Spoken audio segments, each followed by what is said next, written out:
அகமதாபாத் விமான விபத்தில் உயிர் பிழைத்த விஸ்வாஸ்குமார் விபத்தில் சிக்கி உயிரிழந்த சகோதரர் அஜயின் உடலை கண்ணீர் மல்க சுமந்து சென்ற காட்சிகள் வெளியாகி காண்போரை கலங்கடித்தன.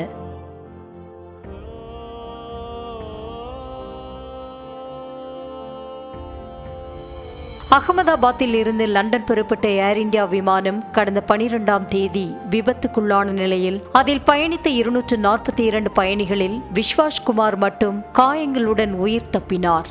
இந்த நிலையில் விஸ்வாசுடன் விமானத்தில் பயணித்த அவரது சகோதரரான அஜய் விமான விபத்தில் சிக்கி பரிதாபமாக உயிரிழந்தார். இந்த நிலையில் அவரது சகோதரர் அஜயின் உடல் குடும்பத்தாரிடம் ஒப்படைக்கப்பட்டதை தொடர்ந்து அவரது இறுதி ஊர்வலம் இன்று நடைபெற்ற நிலையில் அஜயின் உடலை வேதனையுடன் விஸ்வாஸ்குமார் சுமந்து சென்ற வீடியோ காட்சிகள் வெளியாகி காண்போரை சோகத்தில் ஆழ்த்தி உள்ளது.